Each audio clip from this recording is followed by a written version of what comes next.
A partir de agora, a Timbira apresenta Direito no Ar. Direito no Ar. Fique por dentro dos direitos e deveres do cidadão. Direito no Ar. Na Rádio Timbira. No ar, Heraldo Moreira, comunicando. Olá, meus amigos e minhas amigas do Direito no Ar, programa que é fruto da parceria entre a Rádio Timbira, a Associação dos Magistrados do Maranhão e o Instituto Mérito. A Rádio Timbira, você sabe, é a emissora oficial do Estado do Maranhão, sendo vinculada à Secretaria de Comunicação Social, cujo secretário é o jornalista Ricardo Capelli. O diretor-geral da Timbira é o também jornalista Robson Paes. A Associação dos Magistrados do Maranhão é presidida pelo juiz Olídice Barros e tem como diretora de comunicação a juíza Marcela Lobo. O Instituto Mérito divulga em seu perfil no Instagram eventos acadêmicos e humor jurídico. Os eventos servem para aqueles que precisam de certificados de atividades complementares para fins de graduação. Lembramos que o Direito no Ar é gravado e sempre tem, em seu primeiro bloco, entrevistados falando sobre um determinado tema de interesse dos nossos teleouvintes. Hoje, 14 de dezembro de 2022, iremos tratar, aqui na gravação do programa Direito no Ar, de o seguinte tema: o direito em um ecossistema digital, com o advogado da União e professor universitário, Dr. Leonardo Marques. Querido Dr. Leonardo, privilégio tê-lo conosco, agradeço imensamente pela sua disponibilidade de nos atender. E como é a primeira vez que o amigo comparece ao nosso programa Direito no Ar, e certamente será a primeira de muitas, a gente tem um hábito aqui, uma praxe de, nessa primeira oportunidade, conhecer um pouquinho mais da pessoa do entrevistado, até para que a gente permita aos nossos teleouvintes que, de repente, se inspirem na sua história de vida e tentem seguir os mesmos passos, a mesma trajetória bem-sucedida. Então, doutor Leonardo, por que a advocacia da União e por que a docência superior? Vamos lá, né? Primeiro, professor Heraldo, muito obrigado pelo convite. Eu sei que foi um pouco difícil conseguir essa agenda, já tem um certo tempo que a gente tenta fazer esse casamento aqui para termos essa conversa, e vai, às vezes dá certo, às vezes não dá certo, mas enfim. Vamos lá, né? Contar um pouquinho aqui da minha história, de uma maneira bem simples. Eu comecei no serviço público há mais ou menos 18, quase 19 anos. Eu comecei na Justiça Federal como técnico. Trabalhei no Juizado Especial Federal, na 7ª Vara, tanto fazendo audiências ali, fazendo juizado itinerante, como assessorando, na época, o Dr. Nelson Loureiro dos Santos, que eu acredito que já se aposentou. E prestei o concurso para a Advocacia Geral da União no ano de 2005. Final de 2005, começo de 2006, tendo sido empossado em outubro de 2006, né? E foi em Posse Brasília e tudo. E, enfim, eu comecei num local em que eu diria que ele não era exatamente aquilo que eu queria. Então, trabalhei bastante tempo de juizado, tanto na Justiça Federal quanto aqui, para dizer, olha, não gosto de juizado, vou procurar outra coisa. E eu sempre gostei de estudar economia, tá? E foi justamente também na época que eu entrei no mestrado, eu comecei a estudar muito de análise econômica do direito, né? Foi uma paixão. Comecei a estudar e desde então nunca mais parei. E aí eu comecei a me interessar por temas relacionados, na época, na regulação, ordem econômica. A parte da economia digital ainda não era, estava bem longe de ser, na verdade, aquilo que se tornou hoje, né? Smartphones ainda não existiam nessa época de 2006, 2007. Eles começam a ganhar ali projeção em 2010, né? Mas ainda assim, sem esse uso intensivo que nós temos hoje. E com o passar do tempo, né, voltei para cá, tal, fiz um mestrado no IDP, na época eu fiz um mestrado voltado para análise econômica do processo, mais focado na ação civil pública. Voltei para cá, fui para a docência, onde comecei lecionando na Universidade Federal do Maranhão durante 2 anos, entre 2011 e 2013.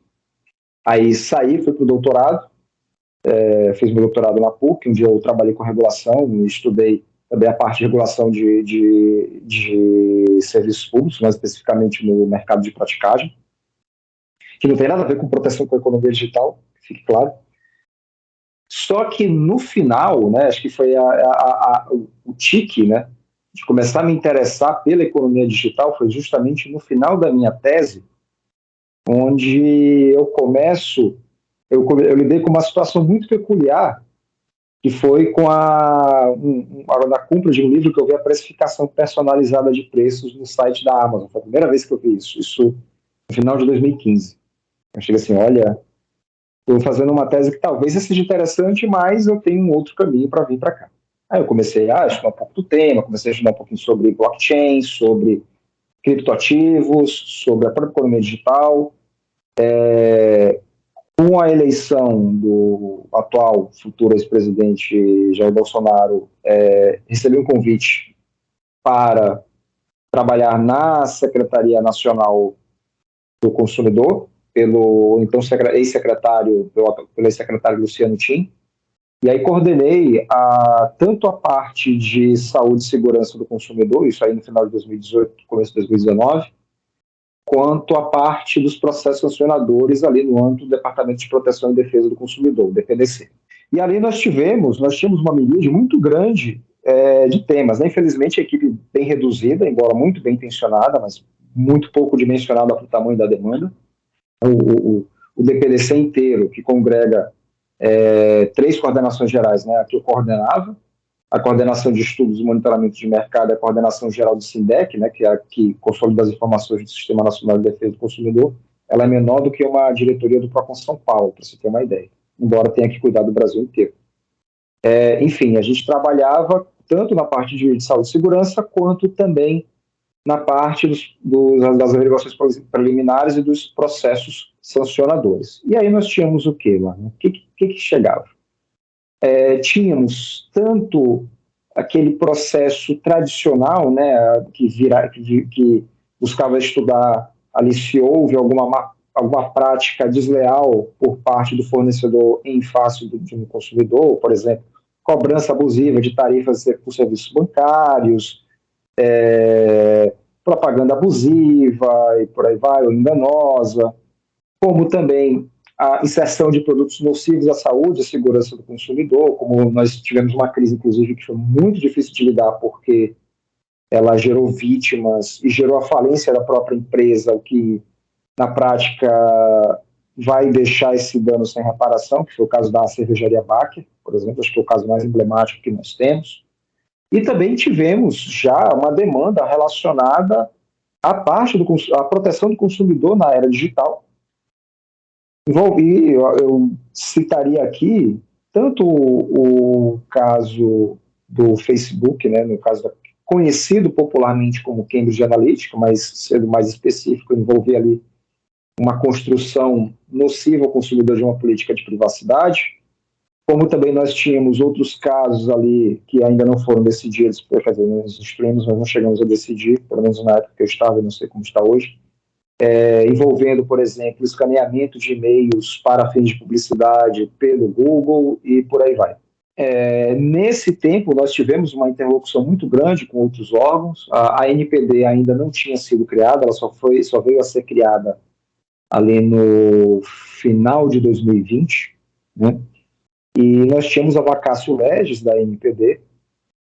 Enquanto isso, nós tínhamos ali o Marco Civil, onde a autoridade encarregada da sua aplicação era a Senacom, né, por meio do Departamento de Proteção e Defesa do Consumidor, mas a aplicação das próprias normas do Código de Defesa do Consumidor.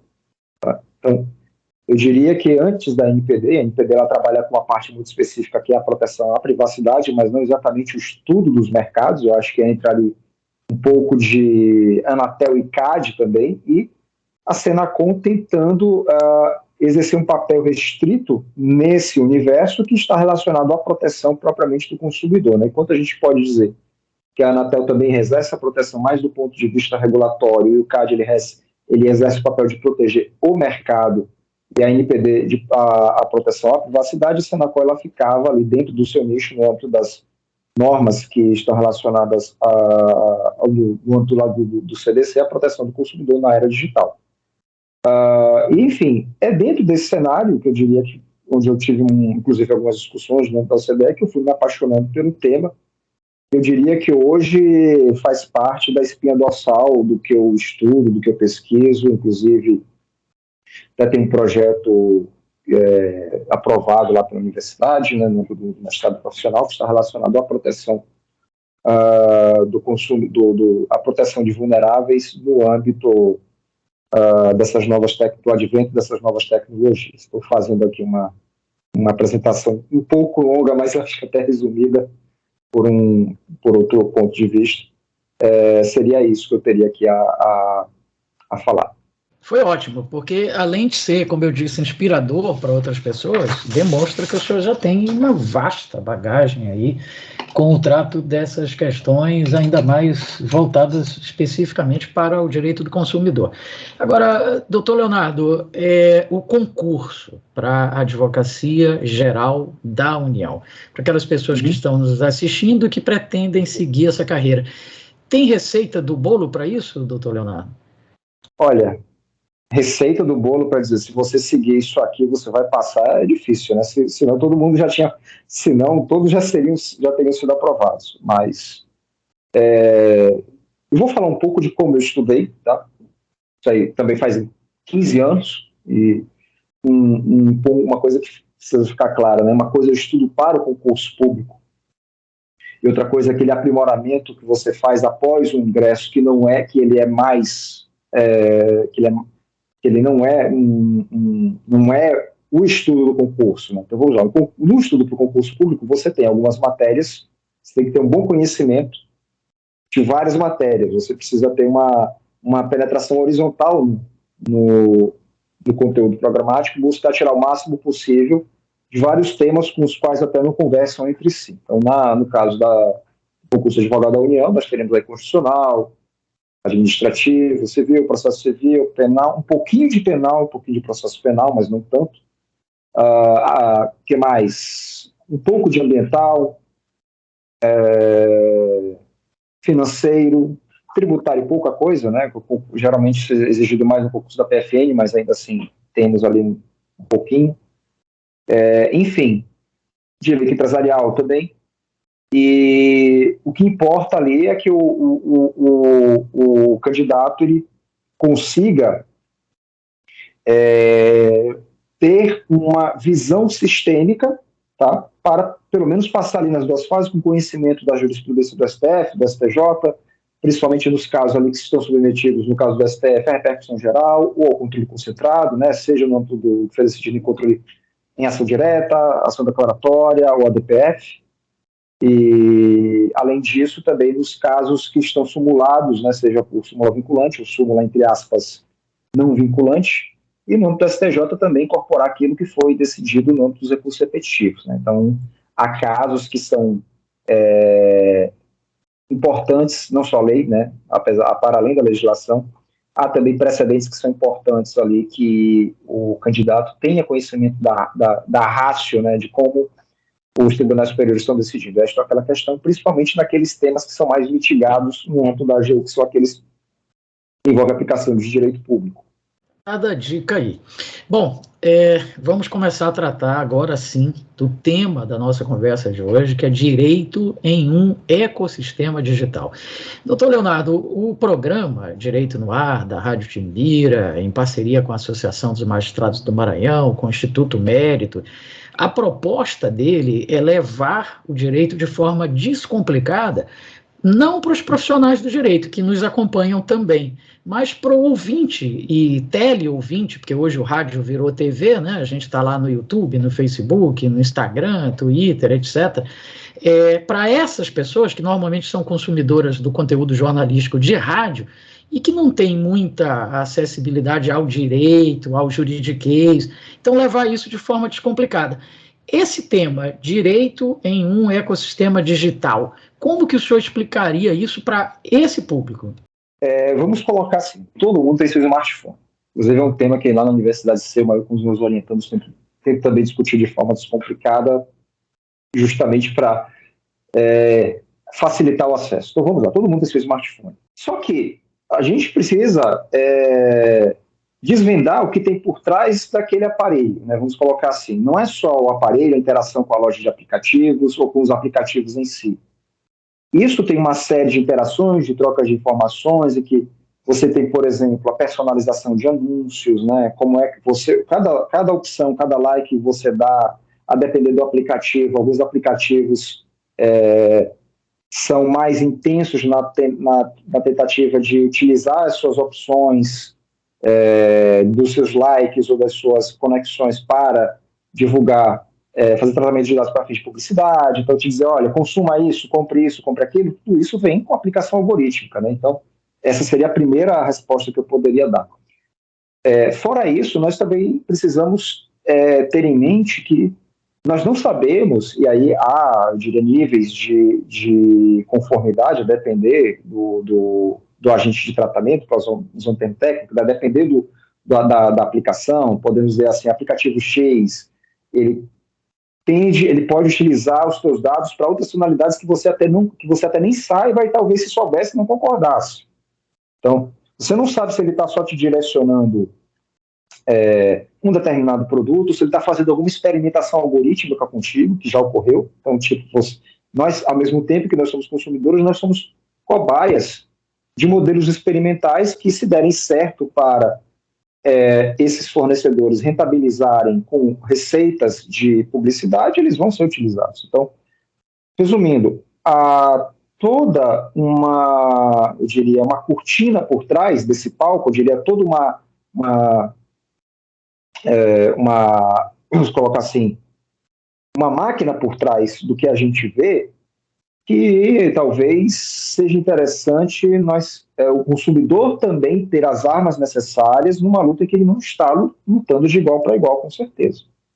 Então, não envolve só a aplicação disso, envolve também, por exemplo, só para termos uma ideia de algo que está sendo discutido hoje. Por exemplo, a Apple, ela cobra 30% das receitas das lojas de aplicativos que fazem operações na sua loja. Então, por exemplo, vamos dizer que eu tenho uma assinatura de um aplicativo que é fornecido pela loja de aplicativos da Apple. A Apple retém 30% e ela é a loja exclusiva, a loja de aplicativos da Apple é exclusiva para os iPhones e outros iPads e por aí vai que rodam no modelo iOS. A União Europeia está preocupada por achar que isso gera uma concentração de mercado que pode, inclusive, prejudicar a inovação, faz com que a própria Apple também, em vez de buscar ser uma empresa que talvez no passado tenha sido mais inovadora e hoje talvez não seja tão inovadora assim, obtenha receitas que evidenciem a simulação de um comportamento monopolista, que é algo que, se nós falarmos em defesa da concorrência, é algo não desejado, né?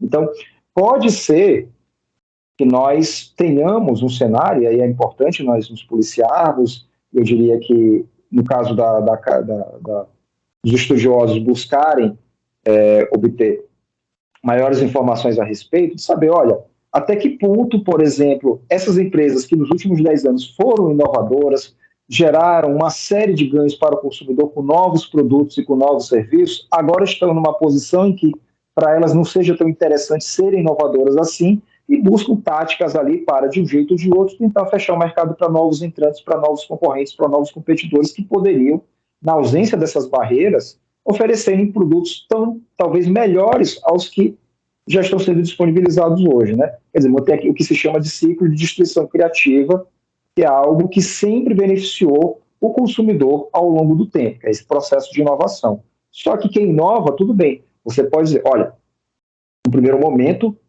essa empresa que é inovadora, lá na frente ela pode não ser tão inovadora assim. Pode ser que ela esteja chegando num desgaste. E talvez percebendo isso dentro do seu plano, do seu planejamento estratégico de longo prazo, pode ser também que ela pense assim, olha, aquilo que a gente sabe fazer não está interessante, vamos tentar agora usar de táticas para fechar o mercado e manter as receitas elevadas, que é isso que qualquer companhia faz, maximizar os lucros. Ok, maximizar lucro, todo mundo, todo empresário, todo empreendedor quer, mas maximizar lucro à custa da competitividade, à custa da inovação, é algo que não é bom para o consumidor. Perfeito, acho que ficou muito claro e por isso até ficou preocupante também. Doutor Leonardo, duas questões que poderiam surgir aí em função dessa última resposta. Eu vou fazer a primeira. Como é que fica a legislação sobre proteção de dados em relação a esses cuidados que a gente precisa ter com esses aplicativos, esses mecanismos, esses equipamentos, que, como o senhor disse, talvez se a gente soubesse o que está por trás e o que eles estão captando de informações, a gente não concordasse em utilizá-los. A lei veio para tentar, de alguma forma, acabar ou pelo menos minimizar isso? A finalidade da Lei Geral de Proteção de Dados é essa. Tá? Mas uma coisa é a lei estabelecer esse objetivo, outra coisa é estabelecer como a NPD, que é um órgão que depende de recursos humanos e materiais e financeiros, vai alcançar esse objetivo. Existem várias formas pelas quais esse objetivo pode ser alcançado, e eu diria que nenhuma dessas formas vai alcançar esse objetivo da forma ideal. Tá? Então, eu diria que a gente precisa, dentro com os limões, fazer uma limonada. Tá? Esse é o meu cenário realista. Né? Afinal de contas, a gente está falando de uma instituição estatal como qualquer outra, que depende de orçamento. Se nós olharmos para o cenário brasileiro, não existe espaço para muito manejo orçamentário. Você não tem como, por exemplo, alocar mais R$1 numa determinada entidade sem tirar R$1 de outra. Ou, se nós olharmos o que tem acontecido nos últimos dias, como a nova gestão quer fazer, tentar injetar liquidez, botando a impressora para rodar, o mercado já está reagindo mal a isso, então é necessário avaliar como gerar receita com sustentabilidade, e as margens de manobra não estão tão boas assim. Então, dito isso, o que a gente pode fazer? É buscar soluções criativas. Tá? E o que pode ser feito? Na minha opinião, né? Qual é a mais custosa das soluções? Que está na Lei Geral de Proteção de Dados. É o processo sancionador, é a aplicação da multa. Por que a aplicação da multa é custosa? Porque você autuar um processo, coletar a prova, abrir contraditório, fazer instauração, abrir prazo para defesa, depois verificar a conformidade do processo para ver se ele não tem uma nulidade que possa ser questionada judicialmente lá na frente, depois fazer todo o parecer para fazer a aplicação da multa, abrir prazo para recurso, depois que termina o recurso, pedir inscrição em dívida ativa e ainda assim criar um risco para que a multa fique suspensa pelo depósito judicial até que ela seja paga dali a 10, 15 anos, que eu digo, no DPDC nós temos casos que estão dessa forma, e eu não estranharia encontrar um cenário semelhante na própria NPD lá na frente. Então, esse é o último recurso. O sancionador, o procedimento sancionador é o último recurso. Aplicar multa, correr atrás, botar a administração para fazer isso é o último recurso. Então, a gente tem que pensar em outras formas, por meio de, eu diria, formas consensuais, principalmente ali, a autorregulação e a corregulação, ou regulação supervisionada pela autoridade reguladora, de forma a advogar a elevação desses padrões, dos padrões éticos, né, do compliance, e a Lei Geral de Proteção de Dados fala muito do compliance em proteção de dados, quer dizer, na adoção voluntária de padrões e códigos de conduta e nos mecanismos para a sua efetivação, quer dizer, não basta ter só o código.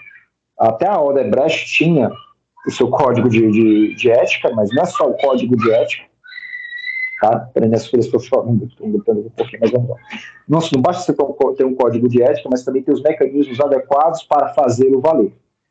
Essa é a primeira ideia. Então, buscar com que o mercado faça com que, ainda que com a advocacia do regulador, ele vá elevando o seu padrão de proteção à privacidade do titular dos dados. Tá? Como isso vai ser feito? É difícil. Você tem vários meios. Você tem processos de certificação por entidades independentes, né? A ideia de troca, e aí eu não sei se isso vai continuar nos próximos anos, mas eu acho que a NPD, como como se tornou uma autarquia dotada de autonomia, ela vai se engajar nisso, que é a discussão com outros países, por exemplo, em fóruns como a OCDE. Quer dizer, a NPD vai sentar lá como representante do governo brasileiro, junto com a Anatel também, porque, bem ou mal, existe uma ligação muito íntima, embora em planos diferentes, entre a Anatel e a ANPD, nesse ponto, junto com autoridades, tanto no âmbito, por exemplo, da União Europeia, mas também no âmbito dos Estados Unidos, no âmbito dos países europeus propriamente ditos, no âmbito de outros países emergentes, no âmbito do Japão, da China, embora o Japão seja país desenvolvido, Coreia do Sul, Índia. Como é que esses países se posicionam? Embora a gente saiba que o nível de proteção de dados de aplicação para fins de preservação dos direitos de titular eles variem conforme o ordenamento. Tá bom? Estou sendo claro aqui ou estou sendo feliz? Tá sim, tá ótimo. Bom, então... Você quer repetir alguma coisa ou não? Não. Deu para entender e respondeu. Aí vem a segunda pergunta agora. Estamos conversando com o Dr. Leonardo Marques, que é advogado da União e professor universitário sobre o tema Direito em um Ecossistema Digital. Doutor Leonardo, a segunda pergunta que eu queria fazer em relação àquela sua resposta anterior é a questão da nossa cultura enquanto consumidores. Em que sentido? A gente quer usar um determinado aplicativo, a gente quer ter acesso a um determinado site ou coisa do tipo, e aí aparece lá o aviso da Lei Geral de Proteção de Dados, aparece lá aquelas condições todas para que você aceite, para que você acesse e tal, e a grande verdade, acredito talvez que isso aconteça até com o senhor, comigo com certeza. Eu não leio nada daquilo e marco lá, eu aceito e vamos embora, porque eu estou querendo naquele momento é o uso do aplicativo.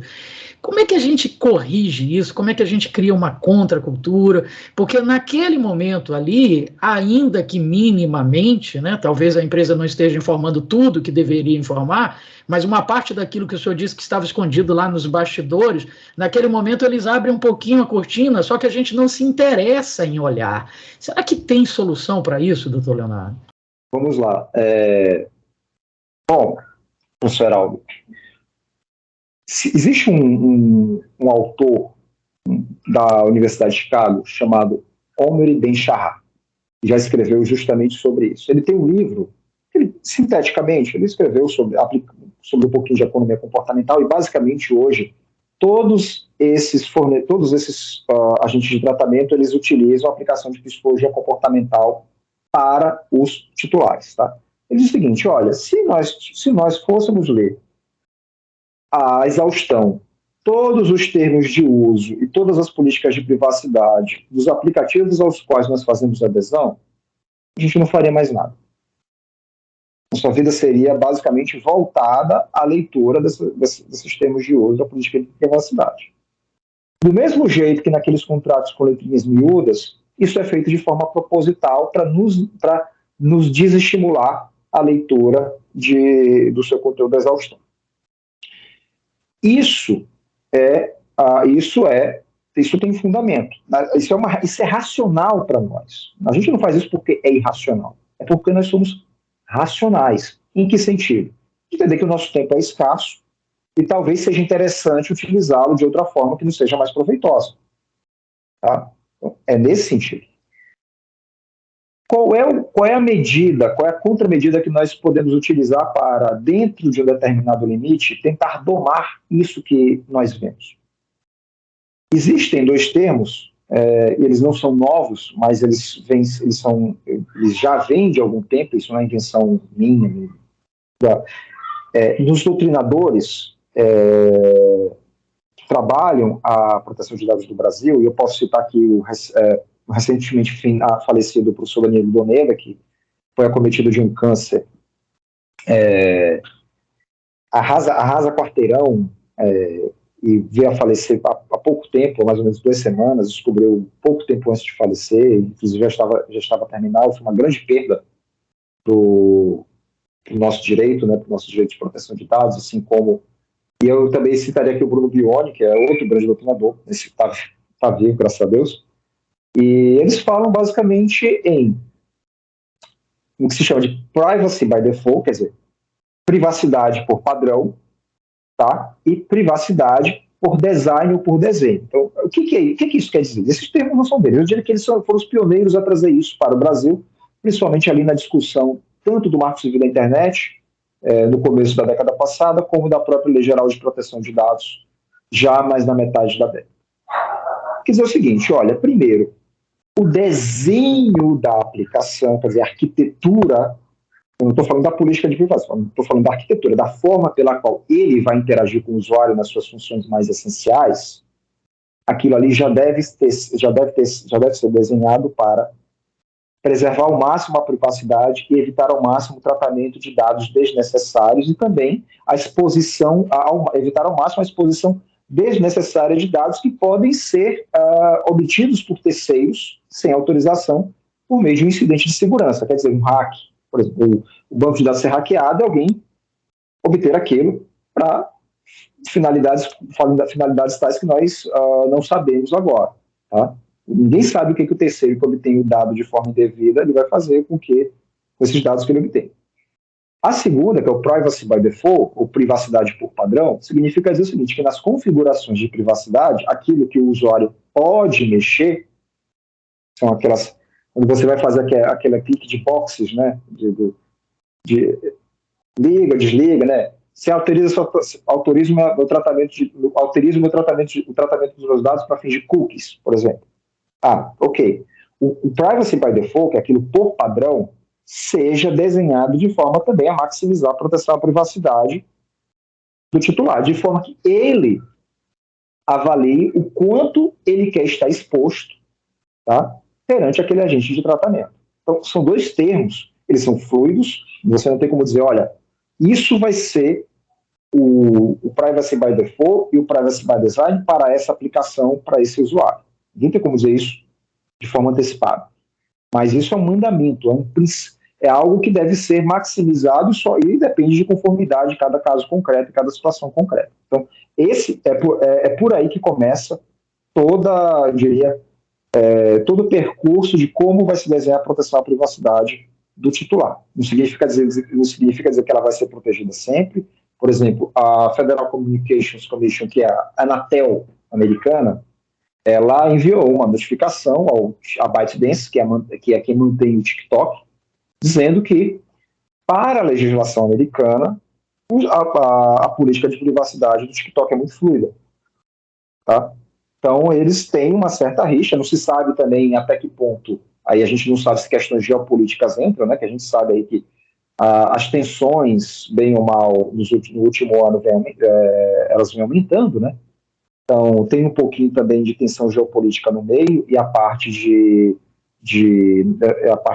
tratamento de dados, inclusive para fins não comerciais ou para fins políticos, ela ganha um pouquinho de intensidade ou vem um pouquinho ao debate, e pode ser que isso também esteja subliminarmente compreendido nessa mensagem. Mas, enfim, o fato é que, institucionalmente, a posição da FCC, a Anatel americana, é o seguinte, olha, ByteDance, do jeito que tá difícil. Tá? Então, isso vai variando conforme o caso. Perfeito. Bom, doutor Leonardo Marques, mais uma vez a gente agradece demais pela sua disponibilidade, mas chegamos ao fim aqui do nosso tempo, mas já fica o convite para que numa outra oportunidade, mais à frente, a gente consiga estender esse tema, que é um tema muito atual e que é pouco discutido, a verdade é essa, né? Inclusive nos bancos da faculdade a gente acaba se preocupando mais com aquilo que sempre foi discutido e está deixando de lado, salvo honrosas exceções como a sua, de discutir esses temas tecnológicos, econômicos, bem atuais. Então, lhe agradeço muito pela sua disponibilidade e agora o espaço para suas considerações finais.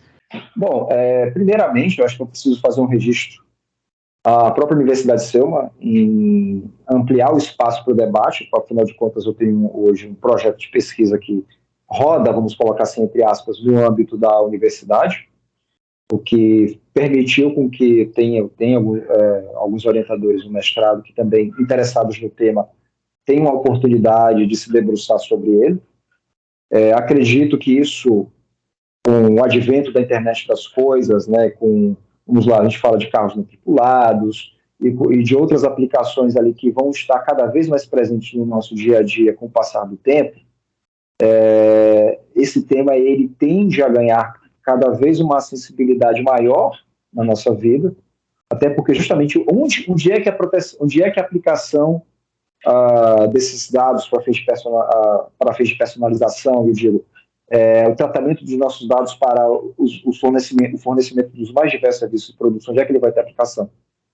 Justamente nos dados biométricos, né? A gente está falando aqui de interações. Se nós pensarmos no limite em projetos como o Neuralink, lá do Elon Musk, que é justamente que trabalha com a interação entre homem e máquina a nível cerebral, a gente está falando de um dado que é, por definição, sensível. Então, isso vai ganhar cada vez mais sensibilidade na nossa vida. Então, por mais que nós queiramos, talvez, por algum motivo, ignorar que isso existe, na verdade, o que eu posso dizer é isso vai continuar fazendo parte das nossas vidas mais e mais. Então, podemos até não nos engajarmos nesse debate, mas ele vai ser cada vez mais necessário. Maravilha. Bom, conversamos aqui hoje no programa Direito no Ar com o professor universitário e advogado da União, o Dr. Leonardo Marques, sobre direito em um ecossistema digital. Faremos agora um rápido intervalo, mas logo estaremos de volta com o seu Direito no Ar. Continue conosco. Estamos apresentando Direito no Ar. Direito no Ar. Fique por dentro dos direitos e deveres do cidadão. Direito no Ar. Na Rádio Timbira.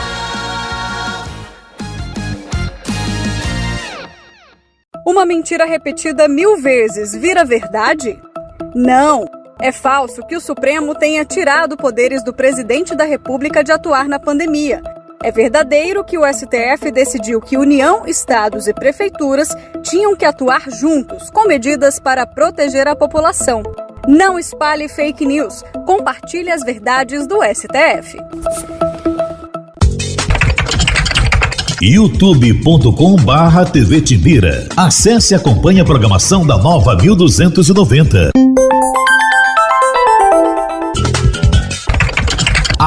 @Rádio Timbira, no Facebook, Twitter e Instagram. É a Nova 1290 no seu computador ou smartphone. Estamos de volta. Direito no Ar. Direito no Ar. Fique por dentro dos direitos e deveres do cidadão. Direito no Ar. Na Rádio Timbira.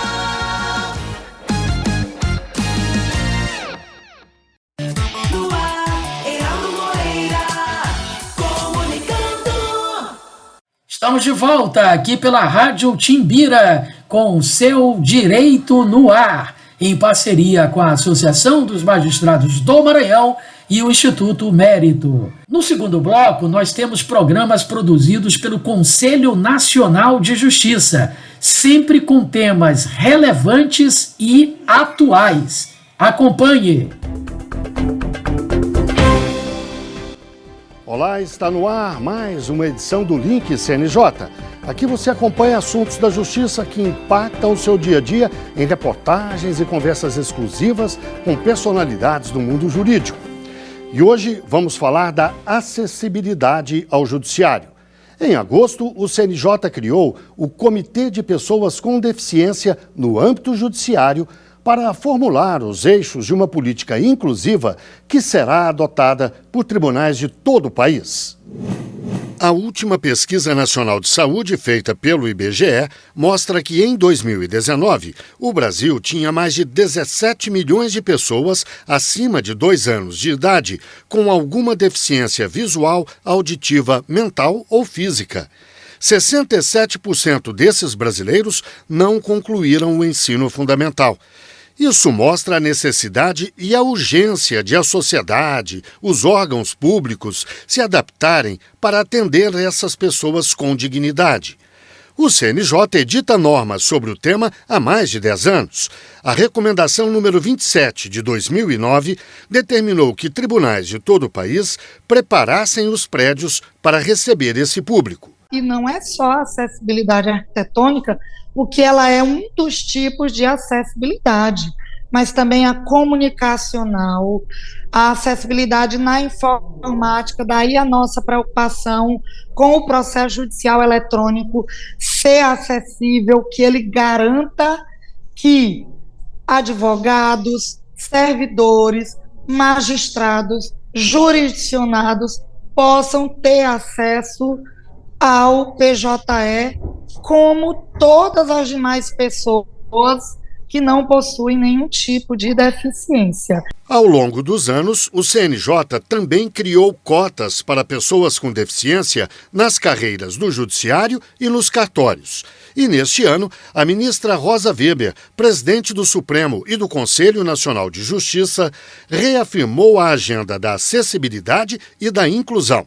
Em agosto, foi criado o Comitê de Pessoas com Deficiência no âmbito do Judiciário para formular os eixos de uma política inclusiva a ser adotada pelos tribunais. Uma das ideias que esse comitê tem é de criar um fórum nacional onde se debatam questões inerentes à pessoa com deficiência, para que os magistrados possam conhecer esses direitos, aprofundar, ter uma visão mais inclusiva do que sejam esses direitos inerentes à pessoa com deficiência, à luz da LBI, que é a Lei Brasileira de Inclusão, e da Convenção da ONU sobre Direitos da Pessoa com Deficiência. O comitê também trabalha para incluir no currículo dos cursos de formação de magistrados matérias sobre as questões que envolvem pessoas com deficiência,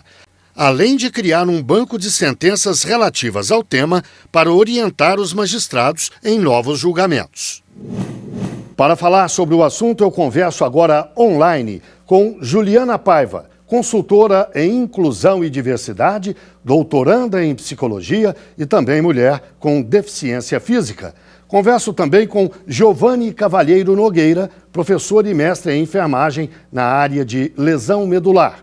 E ainda com Leila Damasceno, mestranda em Direitos Humanos e coordenadora adjunta da Atividade de Inclusão de Pessoa com Deficiência no Mercado de Trabalho no Estado de São Paulo. Muito obrigado a vocês três pela participação aqui no Link CNJ. Eu começo com uma pergunta para a Juliana. Juliana, como é que você avalia a acessibilidade no judiciário hoje?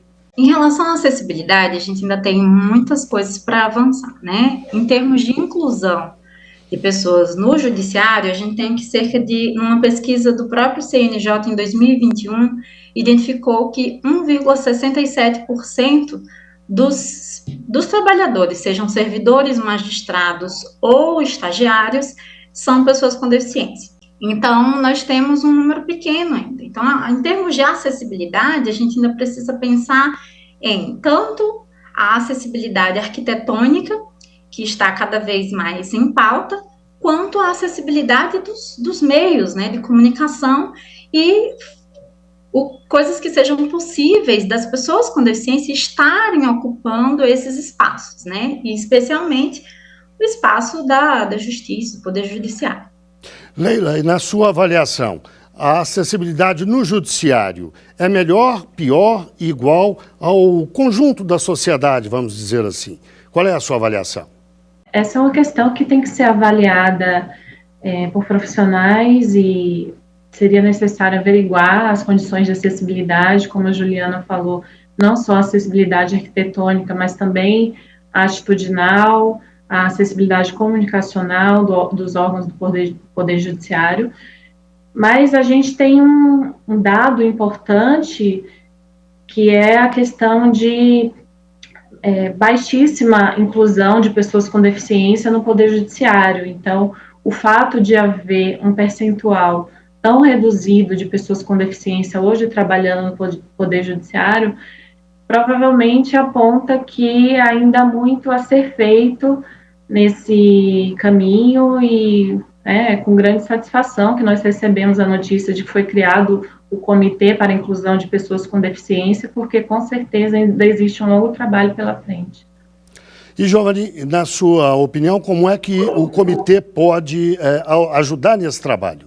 Eu acho que assim, né, para além do comitê, se a gente pegar historicamente a questão da deficiência física no país, e o marco legal aí da Constituição de 88, e, enfim, a questão da desigualdade, a questão de inclusão, a questão de direitos humanos e caminhar, né, passando pela Conferência Internacional, 2011 aí o plano Viver Sem Limites, em 2015 o Estatuto, 2016 a lei.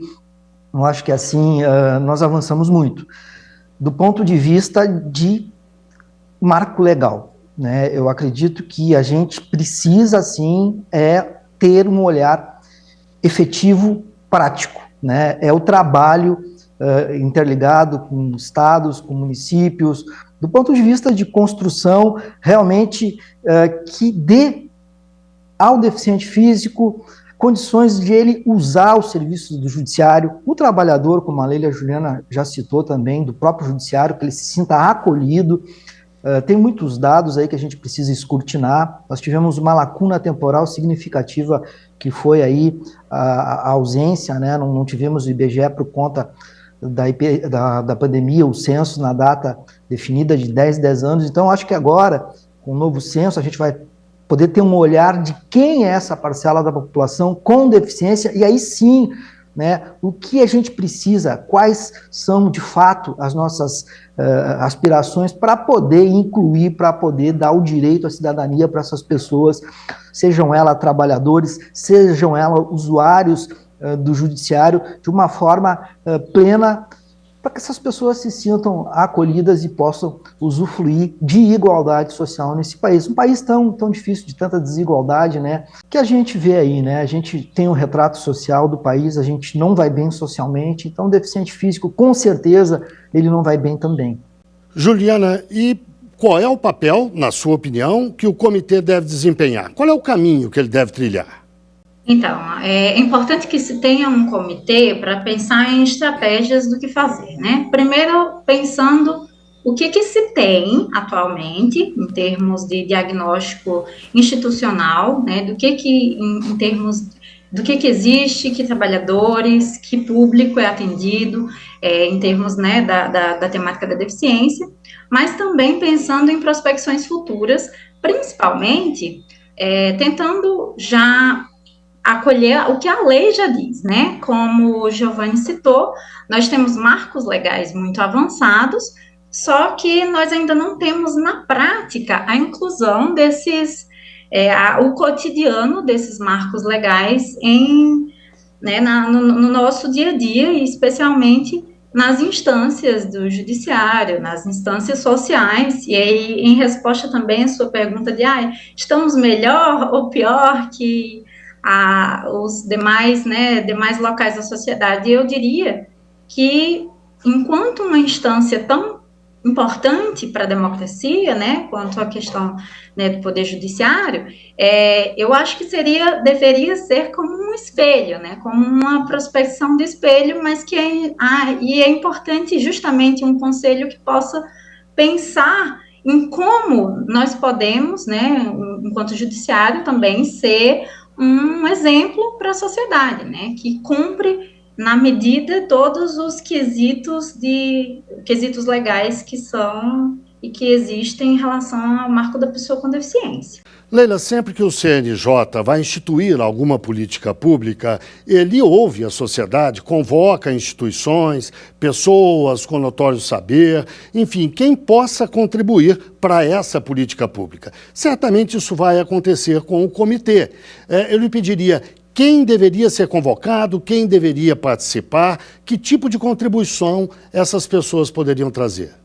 As pessoas com deficiência, na luta delas pelo espaço social digno, elas têm um lema que diz: nada sobre nós sem nós. Então, em primeiro lugar, é preciso que haja pessoas com deficiência participando dessas decisões, e eu acredito ser essencial que o comitê as escute, porque são elas as mais indicadas para falar sobre a questão, para dizer quais seriam as medidas principais que elas acreditam que seriam adequadas para tomar nesse tipo de situação.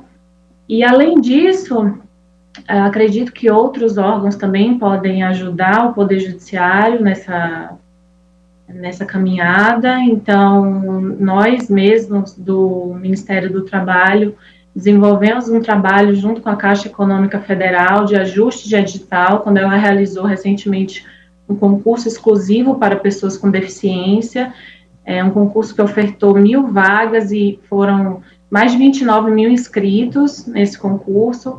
Então, a gente tem que ter em mente que muitas vezes os editais, reservar os 5% a 20%, normalmente 5% que são reservados de vagas nos editais, não é uma medida suficiente para garantir a inclusão. E quando a Constituição estabelece a necessidade de preenchimento dos cargos públicos também por pessoas com deficiência, é preciso que esse preenchimento seja efetivo. A gente não pode admitir que a política de ação afirmativa seja uma mera formalidade, ela tem que ser realmente um instrumento de inclusão social, como é, inclusive, para os empregadores submetidos ao regime da CLT. Então, para os empregadores submetidos ao regime da CLT, existe a obrigatoriedade de contratação das pessoas com deficiência, não apenas de busca dessas pessoas. Da mesma forma, nos órgãos públicos e no Poder Judiciário, o que acontece normalmente com o concurso público é que existem milhares de candidatos, uma demanda muito grande pelos cargos públicos, e existe, de outro lado, uma quantidade muito reduzida de vagas. E aí se faz uma prova que prioriza o conhecimento teórico das pessoas, dos candidatos, justamente para fazer a seleção das pessoas que vão entrar, porque, né, a gente sabe como os concursos públicos no Brasil são concorridos.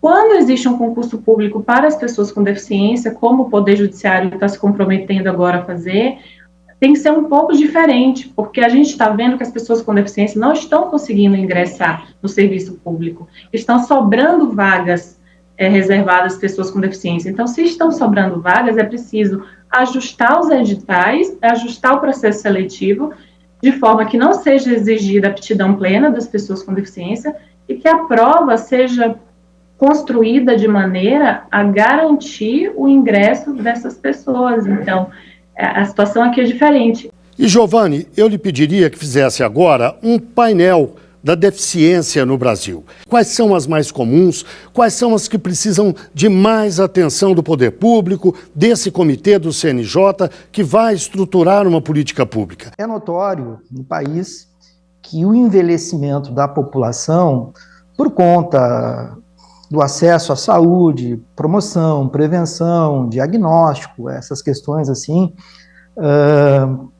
trazem para o sexo masculino maior comorbidade, maior acidentes vasculares cerebrais e, consequentemente, incapacitam mais. E essa incapacidade, ela é motora. E por conta da incapacidade motora, às vezes a gente tem aí as barreiras arquitetônicas, a gente tem a dificuldade do acesso, do cadeirante, da pessoa que, enfim, né, teve um acidente automobilístico e, por conta disso, teve uma perda de um órgão e que tem essa limitação.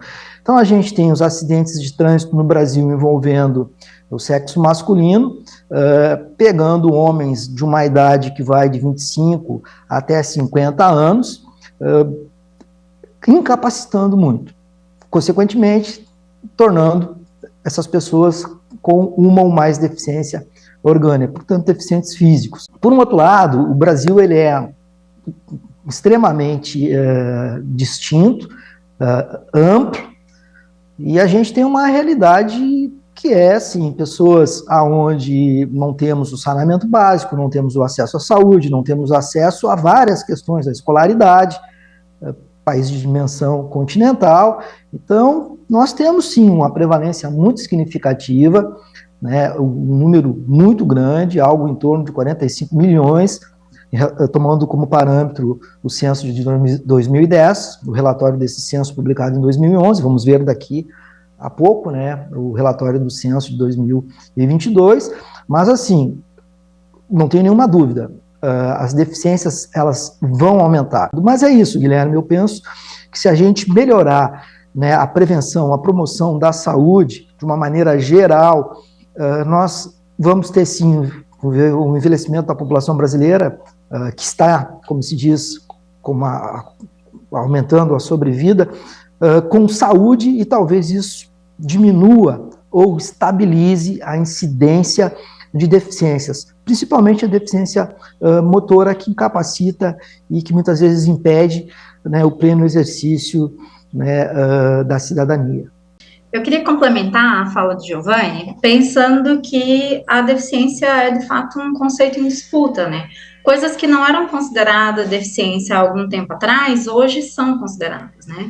O conceito de deficiência, ele diz que são impedimentos de longo prazo que de natureza sensorial, de natureza física, intelectual, que durante as barreiras, no lidar com as barreiras, que causam barreiras na vivência social e que, portanto, limitam a participação plena das pessoas. Então, é muito, muito amplo, é um conceito muito amplo e, portanto, a cada dia a gente tem, às vezes, uma inclusão de novas categorias dentro do que é pessoa com deficiência, né? Mais recentemente, a gente tem uma discussão sobre a deficiência psicossocial.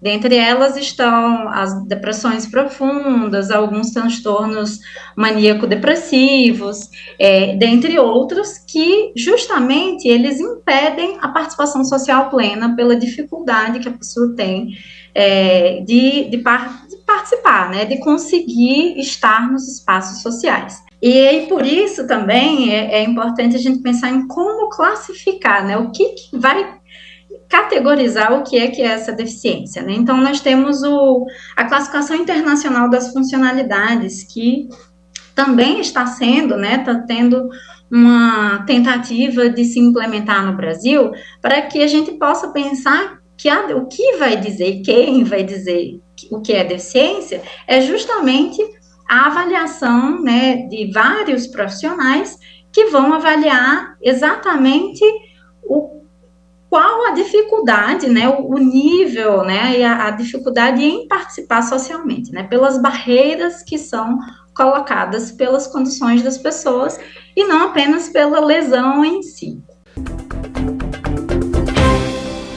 E a gente lembra que, caso você queira participar do nosso programa, apesar dele ser gravado, você pode fazê-lo com suas críticas, dúvidas ou sugestões pelo nosso e-mail amaimprensa@gmail.com.